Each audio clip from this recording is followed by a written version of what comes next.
Good evening, gamers, and welcome to a very special episode 32 of Games with Dave. Tonight, I am joined by a man that both inspires and motivates me, the meatball man himself, Joey Royale.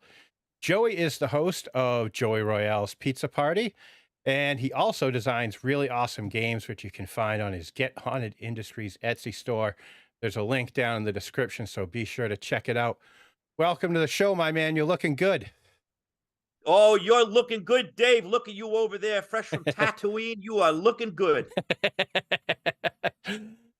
So, yeah, thank you so much for coming on, first and You kidding foremost. me? This is my pleasure, and congratulations on 32 episodes. You've been a madman. I've been checking you out. You're nonstop these days.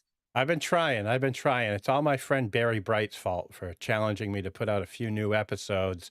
He said, let's put out a few new episodes. I decided to do 20 interviews in a month. So, Barry, you're a good man. Keep on pushing this guy. well, you motivate me too, man. It's like I was telling you before we came on, seeing the energy that you bring every time you're on the air. I'm like, I got to do the same thing. I've just got to get out there and do this. So thank you. You got good style. I like you smooth like silk. Thanks. So what have you been playing lately for DCC adventures? I know you're a big So, DCC guy. yeah, I got well, let's see. I've been running a group of 5th graders every Friday through the Portal of the Stars from the DCC book. Like that's like Yep. the funnel in there. And I think for their age and for their attention span, and they've never played role-playing games before, it was a great introduction. So I'm going back to the Portal of the Stars. They just defeated all the clay statues down at the end, so they're going to level up from 0 levels into actual heroes. So that's going to be next Friday. So they're bouncing off the walls. So that's been really fun. What I've been writing more lately than I've been playing in terms of DCC and fantasy games in general. But I'm really getting back into Shutter Mountains. I really want to run some more Shutter Mountains games. So I've been reading up on that. That's Michael Curtis's setting, Appalachia, kind of Magic Appalachia, John the Balladeer stuff. So I don't know. I just love that kind of American Gothic stuff and strange folk tales and everything like that in the mountains. So hopefully I'll get some games running up there. And then on the weekends, every Sunday morning, I got a crew that we call RPG Church. So we get up and we start rolling dice at 9 to 11, hard stop every Sunday. And we were running my friend was running Stonehell, and now we are doing some Delta Green. So off the DCC, we're experimenting with different systems, and we're in the middle of a Delta Green mystery right now, and that's been really fun.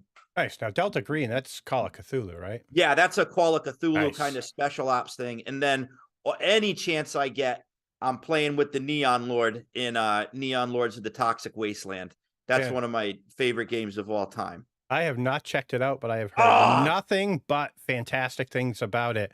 And I noticed it with everybody posting their Sewer Rats Volume 1 that they got, that they were also grabbing that as well. And I'm like, I've got to get it. you So, got a copy of that yet? yeah, I ordered mine the other day. It came while I was gone visiting my daughter. Pow. Wow, high No, five. no way I would miss out on that. So, Yeah, that's been fun. So a little bit of everything from fantasy to Cthulhu to kind of suburban mystery stuff. I like to mix it up. nice.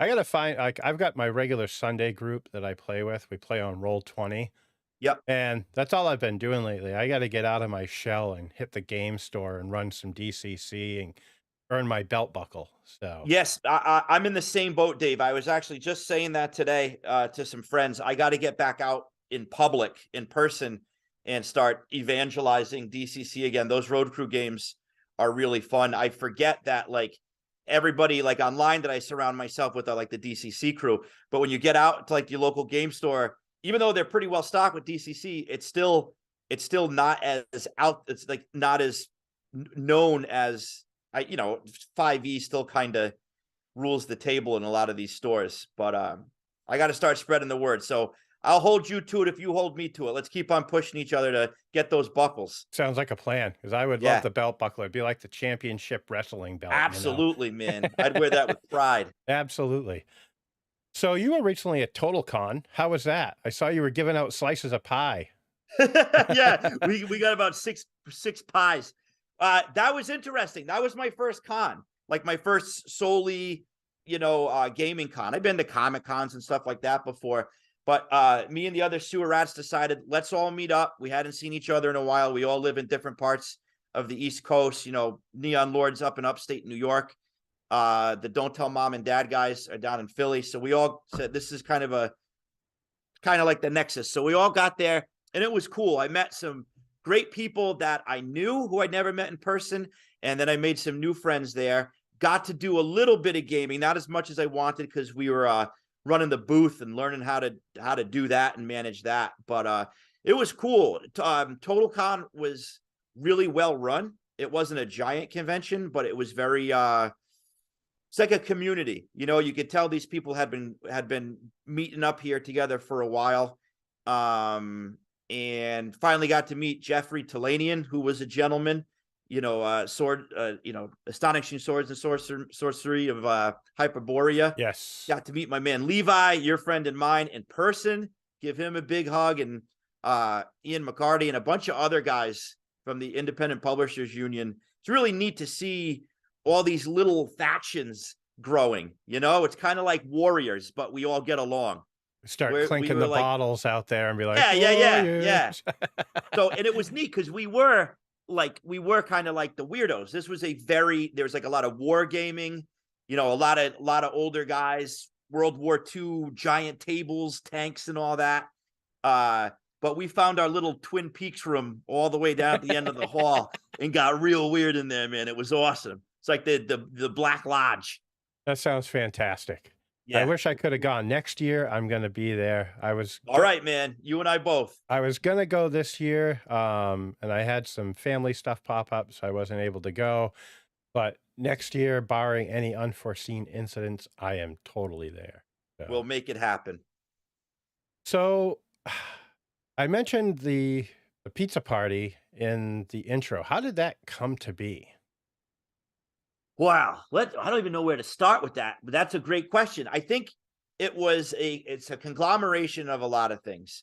I went to school I was a communications major, and I always wanted my own variety show. I grew up watching a lot of TV. I played outside a lot, but at the same time, 80s kid, 70s kid, I watched a lot of TV and it was like the golden age of children's programming. You had Pee-wee's Playhouse. You had MTV when they were showing videos and had cool kind of game shows like Remote Control. But then also we lived in a time where public access was always around too. So I always wanted to get into television. I finally I had a career in television production, but it was like, it's kind of like when I worked on the ice cream truck. It was magic until you're in the truck and you open up the freezer and you realize there's just ice cream in there. Yeah. I always thought there would be something magical. But so I worked in television for a while, and it was just like corporate, and it's like, no matter who, like even like with the stars coming and all that, it's still a 16-hour day and I'm working for somebody else. So fast forward, start a new career, get into gaming. I had the idea for WHPA, Weird Heroes of Public Access. So I got really deep down the rabbit hole of public access once again on YouTube. And I almost got my own local show. I was going to look into that, but given my line of work, I didn't really want to have my own local public access show. Yep. I work in public education, and public access and public education, you put those together and it's like it wouldn't work out for me professionally in the long run.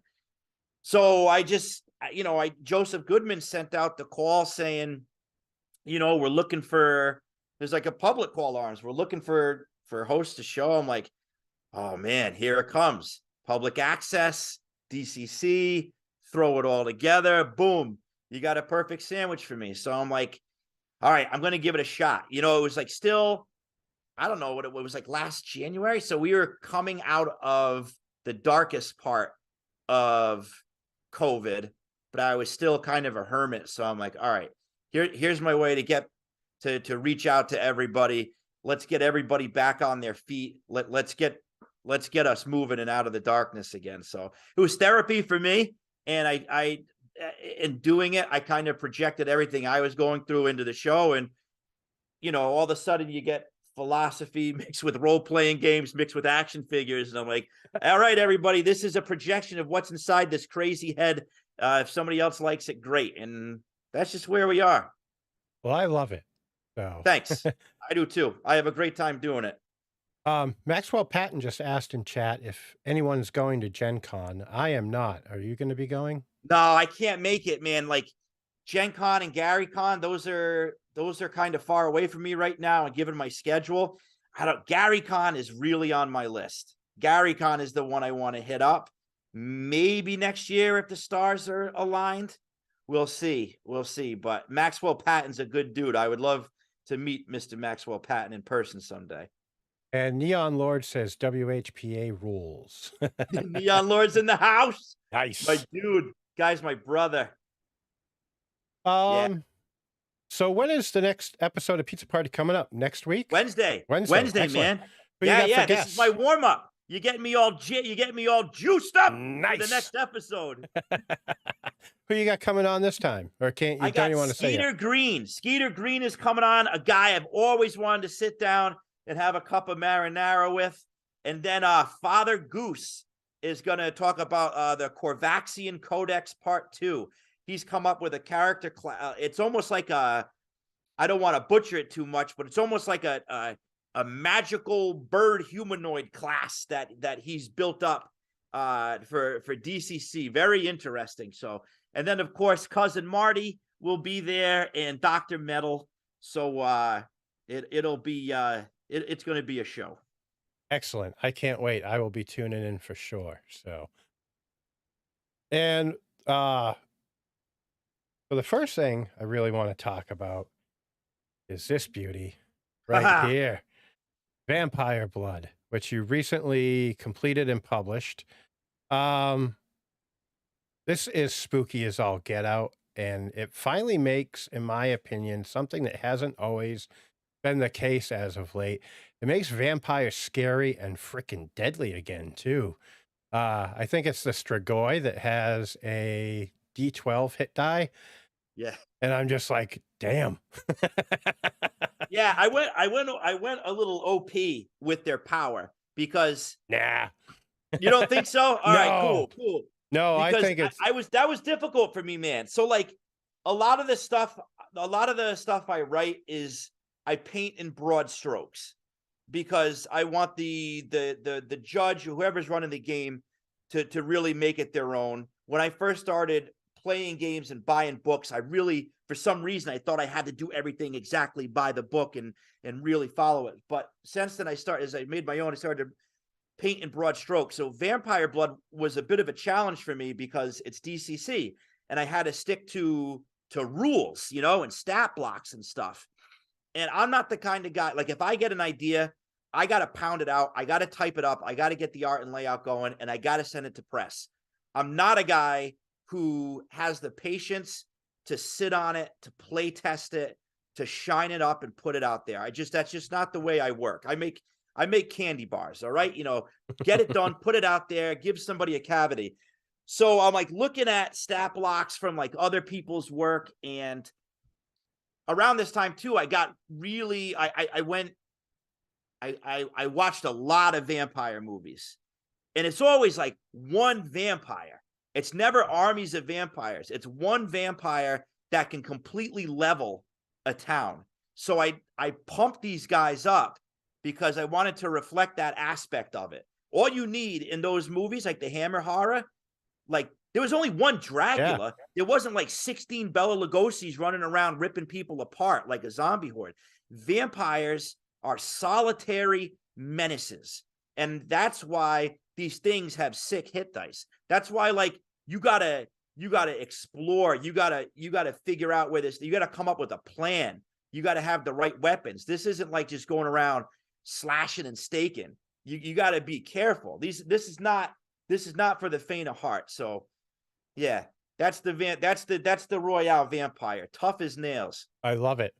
Um, Even the thralls can get pretty strong, you know, Yeah, and it's beautiful because, like you said, and I feel like lately in Hollywood and in some gaming there are hordes of vampires, and it's yeah, never what it was. Like you were saying with the Hammer horror, there was one vampire that would just lay waste to the yeah. village, you know, and I That's the love that thing. you've made I them it's, you know, powerful. it might not be for everybody, but that's like, I'm like, oh, what kind of vampire would I be scared of as a character?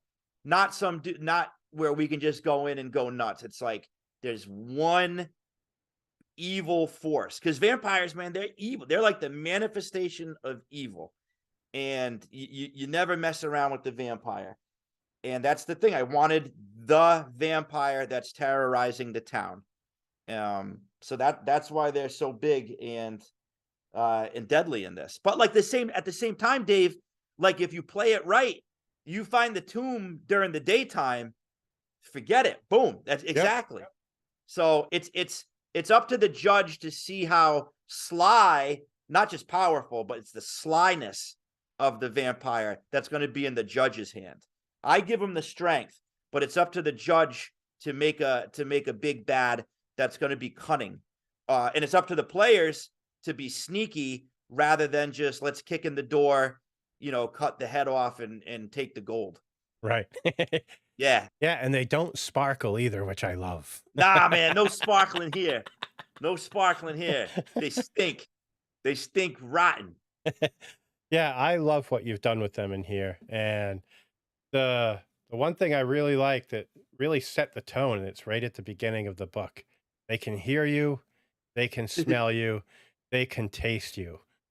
And it's like I'm just like, hell yes. That right there, I think, sets the tone for that whole book. And it's like, yeah, these guys are gonna be scary. And then I got to looking at the Strigoi and I'm like, yeah, these guys are scary. Yeah. So Yeah, there's 3. So this will be out soon. This is like, so Dave, you got a VIP copy. I sent this off to Joseph Goodman at Goodman Games, and so it has arrived. I think they're just waiting for the right time to put it out, and then it'll be available on their website. I'm kind of selling it this first round. I got a printing of 50. So I passed out 10 to you and a couple other people. And then the other 40 are going to Goodman Games, and they're going to be exclusive to Goodman Games until I sell out and do a second printing. But you got the Strigoi, the Moroi, and the Nosferat. And those are kind of my 3 flavors of classic vampirism. it's beautiful. Thanks. I love this book. All right. And once I get a GCC party going, they're gonna face the wrath of the Awesome. Strigoi. So Awesome. So another thing I wanted to touch on that we kind of talked about before we went live is a quote that you had. I don't remember which episode it was in, about whatever you do, it's got to make your inner 12-year-old so excited. And I get the feeling that doing what you do does exactly that for you with the pizza party, publishing these zines.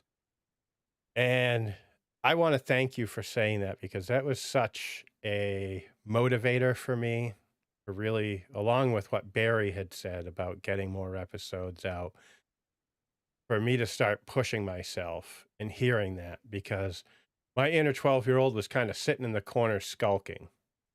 And then when I heard that from you, I was just like, shit, I got to do this. So thank you very much for putting that out there. It's my pleasure. Yeah, that's kind of the theme of the past couple of episodes and episodes coming up. And I think that just comes from taking a moment. I took a moment and just kind of reflected on just everything that's been going on lately with me. Very good stuff. I've made some wonderful friends through this hobby, and I've had some great experiences. And it's like, I don't know, I'm trying to think like a kid again. Like I had all these dreams, and I think we all do as kids, dreams of like having my own show or being Pee Wee Herman or fighting zombies in like that world that we would spend our Saturdays in or after school in, building those worlds. And I was very aware as a kid, probably too aware as a kid, about the passage of time, and I was always very fearful of adulthood. And I bought into that, or I was scared of that idea of like losing everything fun, getting a job, settling down, and getting old and boring. Although my parents were never like that. My parents are still in their early 70s, still exciting and still young and still embracing life. But for some reason, I thought that, once you get older, you lose all that stuff. So I just started to think, I'm like, I looked around and I got a great family. I got some good friends. I'm pumping out this stuff. I'm like, oh man, I'm going to lean into this. I'm not stopping. It's like, and believe me, it's not because I have a tremendous amount of confidence. I don't. It's just that I owe that to the little Joe, the little Joey, that I had these dreams and I have to make them a reality. They can't just die because of taxes and my day job and all the stress of being a parent and just every day. It's like, nope, that guy's still in there. I'm a little bit older and I creak a little bit more, but I got to keep that kid alive. And that's when life is worth living, when you can still embrace and make that 12-year-old happy. You're absolutely right. And I'm so glad that you lit that spark in my head because it's inspired me to start. You can't really see it, but I sent this to you the other night saying I I was love it. starting my own little zine that I've wanted to work on Yep. based off of one of my favorite movies, which I'm not going to spill the beans on because no one could really see that here. But yeah. Oh, and real quick, I want to cut in. Mike Martin, I'm sorry I missed you. He said Skeeter Green is great. Played Mork Borg with him at Gamehole Con. Oh, awesome. Awesome. But yeah, I think you're absolutely right because as I told you and I posted on the interwebs, for me, ever since I was 7, I wanted to be Wolfman Jack, basically. Yeah. Yeah, man. And I had my tape recorder, this old big clunky red Panasonic tape recorder that my Yeah. dad had gotten me. And I used to record myself talking over 45s, talking like Wolfman Jack, which I can't do anymore. It kills my throat trying to do it. But I've still got those tapes laying around that I've got to get a tape player to listen to them just to be like, holy shit, I'm actually doing this now because technology has caught up to what I wanted to do. Exactly. Exactly. And it was really for me when I started this channel 2 years ago, it was like, I've got to do this. And Yep. I let it go. Like I was telling you, I let it lapse. I hadn't done an interview in probably 6 to 8 months and it was like the perfect storm. Barry was like, dude, you got to start putting out more content. Yep. You made the comment about making your inner 12-year-old happy. And that's when I was just like, boom. It's like, now I'm here. Blew out 20 episodes last month, which I still don't know how the Unbelievable. hell I did. Uh, God, the pace that I kept, it's last month is just a complete blur to me Yeah, sure. because it's But like, you bring up an important point, man. Everybody needs a Barry. yeah, Everybody needs a Barry to push you.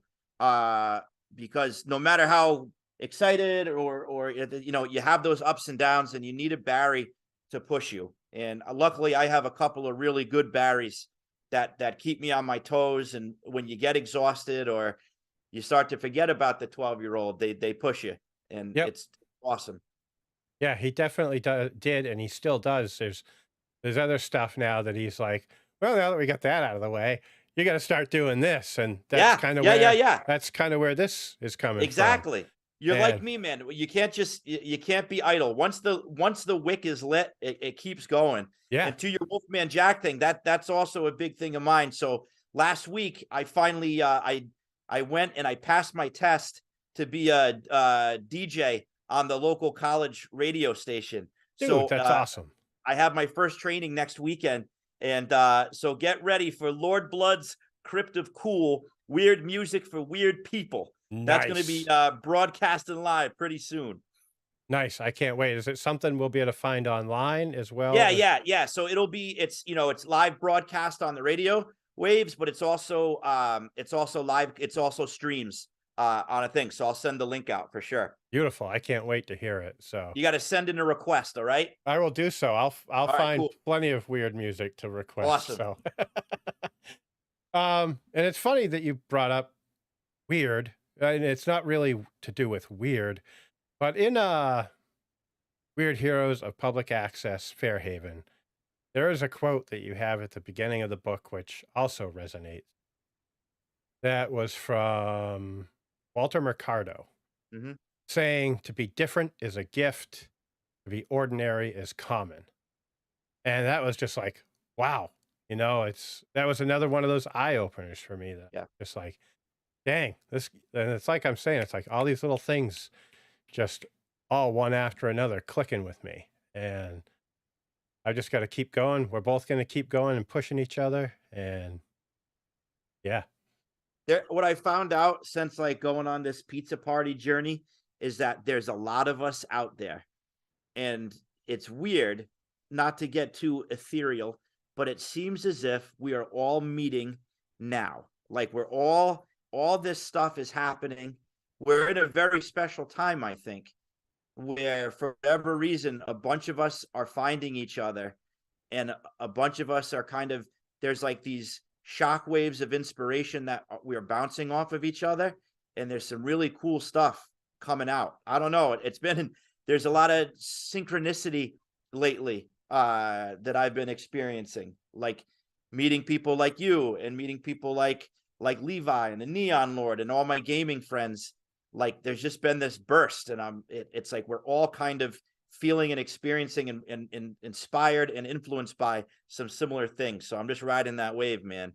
yeah, I totally agree because Yeah, it's very surreal, I think would yeah, be a good way of putting it, of like how everything is happening all at once, of like Barry pushing me discovering Pizza Party, yeah, and us getting together doing this, and yeah, then like sewer rat stuff. And it's yeah. just like, what is going on here? Oh yeah, I mean that project is a pure example of that. Like I met I met Neon Lord through Pizza Party. And then through Neon Lord, I met the guys in Don't Tell Mom and Dad, and I met all these other, it's like we're all finding, it's like pinball, man. We're all bouncing off of each other, doing weird stuff. And but it's all stuff that has kind of been in our psyche for a long time, you know? Yeah. Yeah. Cause, there was a quote I saw from you of saying that you wanted to do if you were able to do a public access show, you could die a happy man. Yeah. And that's kind of like what this is for me. It's like, I'm 47 now. It's been 40 years that I've wanted Yeah. to do this. Yeah. And it's like, now it's happening. You're doing Pizza Party and sewer rats. And like I was just saying, and everything is just, it's like, and it's snowballing, and I love it. So, My father, yeah, but my parents are awesome people, and they always pushed me since I was little to embrace my different, my weirdness and all that, responsibly. But I remember there's this punk club in town, and we used to go to, called the LNG, when I was a kid, and remember going, like leaving one night and getting to my car, and on the windshield, my parents must have driven by to make sure I wasn't smoking cigarettes or something. And on my windshield, my father wrote a line from A Bronx Tale, and he wrote, "There's nothing worse than wasted talent." You know, if you ever see The Bronx oh Tale, yeah, it's a great, it's great been a movie. while since I've Yeah, seen but there's it, but nothing worse than wasted talent. And it's like everybody's got that. And it's like the worst thing for me, man, even as a kid, I was always afraid to look back at some part of my life, especially towards the end, and be like, I should have gave it a shot, you know? yep, Not yeah, to be morbid, but you get one shot as far as we know. So you might as well stuff the goose as much as you can. absolutely. And I kind of have that same view as like, I would rather try 100,000 things and fail at Yeah. 999 or 99,999 of them, and have the one thing work, rather than have 100,000 things I never tried, Yep. And it's like, Failure is my greatest sensei, man. yep, Oh, as it is with me. It has been my Mr. Miyagi, Yeah. you know? So, sewer rats. Let's kinda Sewer get rats. let's get into this. I've gotta say, I love the cursed VHS. That was probably my favorite part of flipping through this when I saw that, Yeah, that's the Neon Lord right there. and way to kick ass, Neon Lord. Um, I saw that and I'm just like, "That is the coolest thing," and you can just expand upon that. Yep. So, how did this come to be? Like, you kinda mentioned it earlier. Yeah, so I met Neon Lord through Pizza Party, and then he invited me to a show he was starting, uh, called Raviolis for Randy. So in the pantheon of Neon Lords of the Toxic Wasteland, Lord Randy, based on Randy Savage, is one of the greatest deities.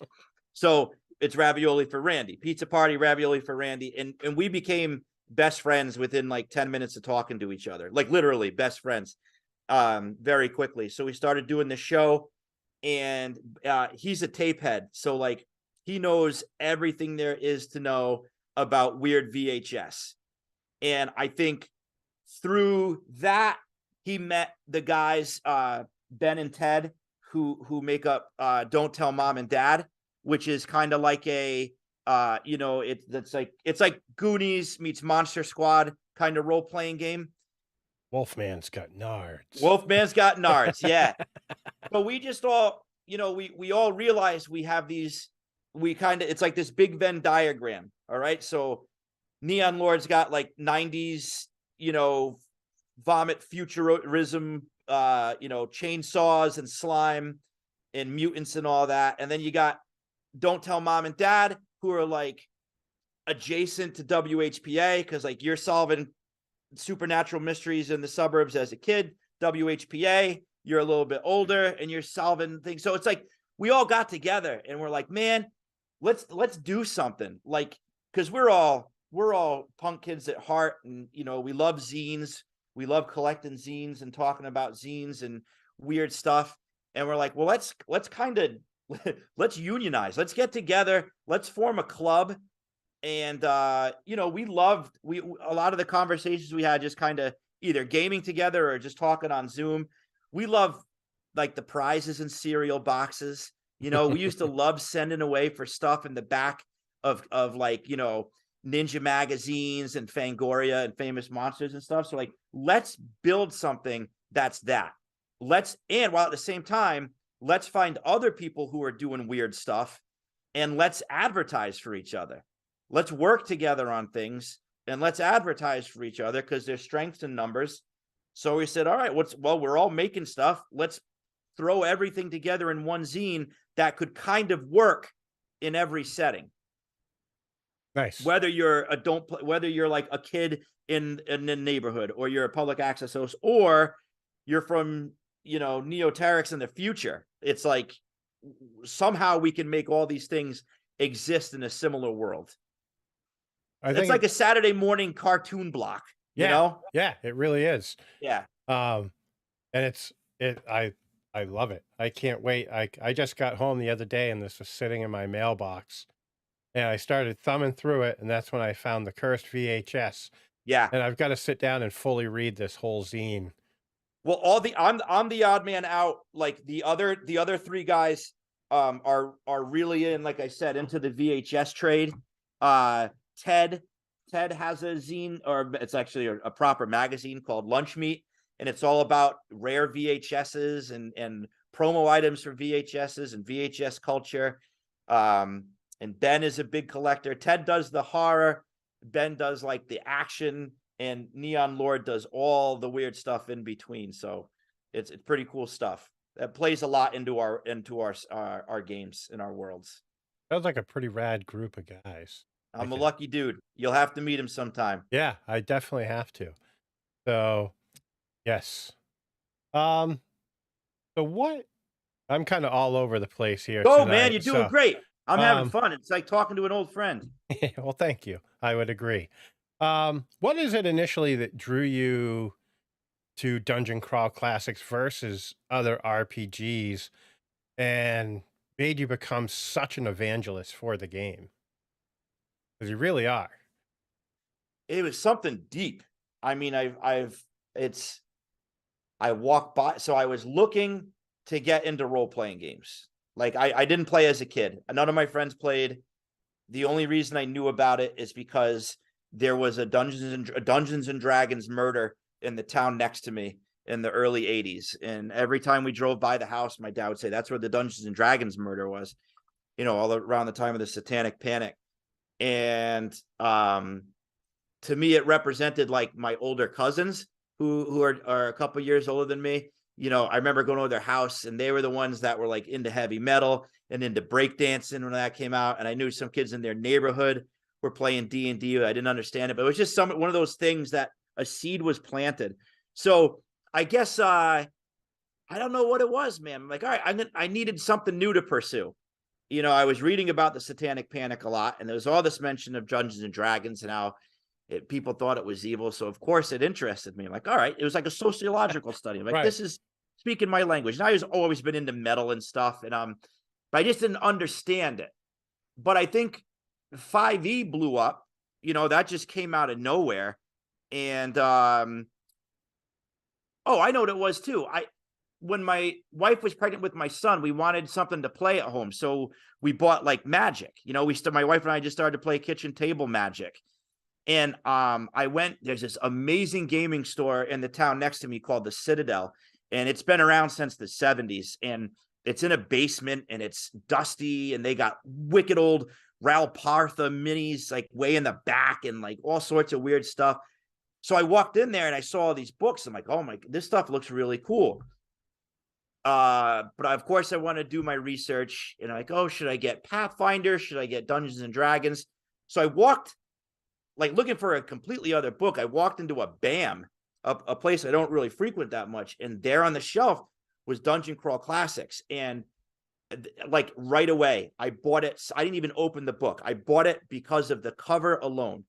And I'm like, if this is a role-playing game about fantasy, I don't care. Like that cover, the art sold me right away, because I remember as a kid, like the airbrush art at the carnival in the mall parking lot, or the airbrush on the side of vans. It represented everything I loved about 70s and 80s fantasy, just in the art alone. That tone, like it's like, when you see a soda that just looks good, you're going to buy it and you're going to drink it and you're going to love it. And that's what DCC was to me.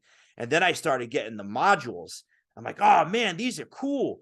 Like ordering it online, and you'd get them from Goodman Games, and like they come in this, I don't have one around me, but like a white mailer, but they have like a sick mailing label on it. That's a fantasy picture. That's a story within itself. And then they would put extra stuff in it, like posters or bookmarks. And then when I found about the road crew, I'm like, oh, Maro, now you're going even farther. Now you're sending me stickers and dice bags that I can pass out to people. And the first game, like I was in a Dungeons and Dragons like demo game at the local comic book store. But then when I bought the DCC book, I went on to something on Facebook. I don't even know if it was DCC Rocks at the time, but some guy was like, hey, I'm running DCC. And this was in Warwick, Rhode Island. And I went, I drove like 45 minutes just to play. And that's where I met one of my best friends of all time, Tim DeShane. And he ran the jeweler that dealt in Stardust. And it was just an experience like no other. I still remember every single part of that game. It was just a 3-hour game at a gaming shop. And I was just hooked. It was everything. It was everything to me. Just the tone, the weirdness of corruption, the spells, the basic nature of it, where you're not multi-classing, where it's just like, Yeah. the general tropes. I didn't need any of the filler at that point. I had everything I wanted. But the community, when I saw the community that was involved in it, it was like I had moved, and the way I saw people judge the games, standing up, things die, like characters dying right in front of you. To me, it was better than when I was like being a singer in a band. Like that, this was what I could do. I could tell a story. I could entertain. We could make a story together. You have a rapt audience. I don't know. It's just the whole thing, Dave. The whole thing about it. Yeah. Oh, I couldn't agree more. Like, one, the community is fantastic. Yeah. And with me as well, I had never heard of DCC up until about probably 3 years ago. Yeah, And I was at my local game store, Crossroad Games, and I'm walking by, and instead of having it spine out, they had one of them turn. And I saw that cover with the winding stairway down to the door. And I'm just like, it was almost the same thing as you. I was just like, I've got to buy this. It just yeah, spoke to me like, come to me and be my friend. yeah, And I grabbed it and started reading it. And I was like, this takes me back to when I would blackmail my brother into letting me play with him when they were playing AD&D way back when. And I'm like, this game is perfect. yep. It is. And To me, it's a perfect game, and the community is perfect too. And then when I found out about the zines, it's like, holy cow. When I heard about Crawl, I don't know how I stumbled upon Crawl, but man, when I saw Crawl and I started ordering them and they came and they had like the matte finish on them, like somebody was making them in their basement. Reverend Dak Ultimac makes those, and I'm like, oh man, there's a zine culture behind this. And then I started listening to Spellburn. There was just all these extra things that was like everything I wanted. Automatically you knew you were in this weird club that not everybody knew about. It was a very cool vibration. Maxwell Patton just asked, what's your top three third-party DCC products module? I'll let you Oh go man, first. that's really tough because I have a lot of respect for all of them. I would say, well, I have to start with the one that really hit me right out of the gate, and that is Daniel Bishop's the Arwich Grinder, which is in Crawl, and that is a very disturbing kind of Appalachia, kind of Shutter Mountain funnel, which really hit me hard. That was great. I can't pick. I mean, there's so many of them, man. That one just sticks out because that was like that's what really struck with like, oh man, I gotta do something like this. I'm a huge fan of anything that Marzio puts out. That guy is, if anybody wants to learn how to write stuff, Marzio is a wonderful mentor when you read his stuff when it comes to third party stuff. And then I guess, David Beatty is one of the big ones too. That guy put his blood, sweat, and tears into Weird Frontiers Yeah. and came out with that. But I mean, there's so many third party stuff from Macabre to Ghostlight Crime, and there's I'm gonna mess up the name of it. It's about the kids, and there's a crater. I gotta look it up. Incident at the Howling Crater? No, that's No, well, Levi's. that's another That's great one another great too. one too. Yeah. That's Levi. But oh man, I'm gonna beat myself over this up over not remembering the name completely. I'll find it as we talk. But yeah, how about you? Oh boy. Well, I'm a little newer and I have the worst memory problem, so you're gonna have to keep Of it. course. Um, for me, the Sharktopus game stuff, Yep. Aeon, that is Yep. how I met Barry Bright, and it was kind of the same thing with you and Neon. We clicked just like Yep. that. And I would also have to say Weird Frontier, Yep. because that is just a 900 page like weirdness Yep. at like turned up to 11.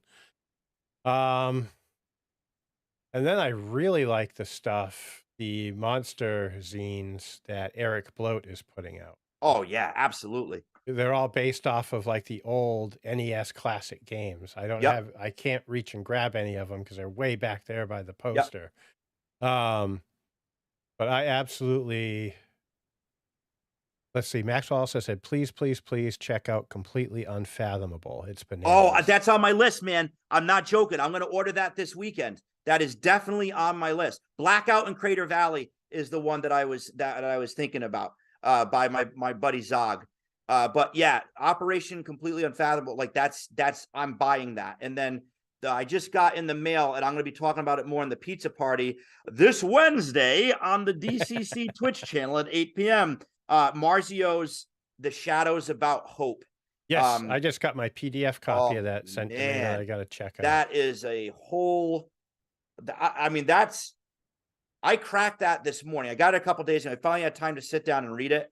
That's blown my mind just about just the organization of it has really changed my perspective on module writing. Yeah, I've got to check that out. It's been sitting in my update section of Drive Through RPG for a few days now, and I'm like, I've just been so darn busy with the Yeah, trip to see my kid and everything that I sure. haven't. But that's on there, and I will be sure to check out Completely Unfathomable as Yeah. well. So, Yep. and that's funny that Maxwell asked that, because that was my next question that you took from me, Maxwell. Was going to be your top 5, but we kind of nailed that already. So I'm going to go to my other next question, which, before we end it here for the night, what would be, for anyone new to DCC or getting into DCC, however you'd like to say it, what would be the top 5 Appendix N books that you would recommend to inspire you for DCC? I like this question very much. Let me think for a second. So for DCC, I would definitely say Elric by Michael Moorcock. Yep. That really strong. Or actually a lot of the Michael Moorcock and Fritz Leiber are my 2 biggest strictly Appendix N authors. I really enjoy Manly Wade Wellman when you start to get into the Shutter Mountains and more of the folk magic and folktale stuff, which I think is great. But Leiber has the sense of humor and the strange gods that I really love. It's just a cool tone. Moorcock has the just really cool fantasy. It sounds stupid to say fantasy, but like when I read Moorcock, I get that kind of I picture it with that 70s patina over it. You know, like the scratchy film. Yeah. There's just something, there's some quality. Everything's kind of hazy and emerald and kind of weird like that. So there's that. But then I think I kind of branch out from Appendix N, and it's not so much Appendix N, but just some other literature that really inspires me. And that's Salem's Lot by Stephen King. Such a good book. Yep. But there's the exploration, there's the hunt, there's the almost TPK kind of thing. So there's that's like the DCC Stephen King novel for me, I think. And then I love anything by Richard Matheson, of I Am Legend fame, but a lot of his short stories I really draw a lot from. So and I'm an avid Appendix N reader, and I love it all. But when I think DCC, it's Leiber and Moorcock and Wellman that really stick out to me. Excellent. Yeah, you can't go wrong with Fafhrd and the Grey Mouse by Yep. any means. Like, I've got the audio books because I never really have time to sit down and read. Sure. But I've been listening to those, and then I'll have to have you back on. Please, I'd love to, man. Because one thing I want to talk about. Oh, there he is, Chef's Kiss. And I just started reading that the other day when I got home from visiting my daughter. What do you think? I'm loving it. Like, it's such a boy. Oh, Maxwell just asked, random question, where can we get access to your music? To my music? You sure you want access to my music? Oh, he wants access to your music. Okay. Trust me. So let's see here. Hey, how about I share a link with you and you can put it in the chat, because I can't see the chat. I'm not in the chat because I get wicked reverb, but what I will do is I will post it in the description. So Okay, cool. Maxwell, after this, I will update the description with the link that Joey sends me. So I got a couple of things. I got stuff that you can find online currently is Lord Blood, which is kind of horror surf that I do. And I just sent you the link to that, Dave. And then Yep. the other one, if anybody is fans of the intro to the Pizza Party, that's the Great Gabagool, which is also on Bandcamp. And I'm going to put the link to that too for you. So there's that stuff. And then I got one more really weird thing from years ago that I did with my wife. Where actually the Get Haunted Industries comes from, we had a band called Get Haunted, and that's where I play electrified banjo, and she played the drums. I Kind gotta of check weird. that out. Yeah, kind of like, yeah, it's weird, man. It's weird stuff. So there's all that, and then a long time ago, I don't know if stuff's online. You could probably find videos of me screaming my head off on YouTube. I had a band called the Royale Brothers that I'm very proud of. So, but the stuff that's on Bandcamp is most accessible. Lord Blood, Great Gabagool, and Get Haunted. I've got to say, Meatball Man is one of my favorite frickin' songs. And talk about random is because the opening do do do do do do reminded Yeah, me yeah, yeah. of Dominic the Donkey. Where do you think And it came from? that's hilarious that is That's where where I that came sampled it from. from, man. Lou Oh, Monte. Lou okay. Well, Monte is one of my favorites. that's why Yeah, it sounded like Dominic the Donkey to me. yeah. Well, a lot of Lou Monte songs are like all have that same kind of instrumentation. I think that one is from a song called Hey Gumbari. But if you listen to Hey Gumbari, it's almost the same kind of thing. They just mixed up, they mixed around at the tempo a little bit. It's the same thing as Dominic the Donkey. So you got a good ear, Dave. That that's funny because for our intro, initially, I told you how it hadn't saved. I was gonna Yeah. say, "Knock, knock, let him in. He is the I Meatball am the Man." meatball man. Yeah. All right, my friend. Well, that was actually all I had for tonight. I had a All right. great frickin' time chatting with you. We definitely need to get together and do this again. Um, Absolutely, Dave. and Maxwell, Neon Lord, and Mike Martin, thank you so much for chiming in the chat. And Maxwell, I will get the links to the music posted in the description probably within the next half hour or so, so you can check those out. And other than that, folks, have a wonderful night, happy gaming, and be sure to check out Vampire Blood, A Slayer's Guide when it Thanks, man. lands on Goodman Games. And also be sure to check out Get Haunted Industries Etsy store where you can find all of Joey's other work. Have a great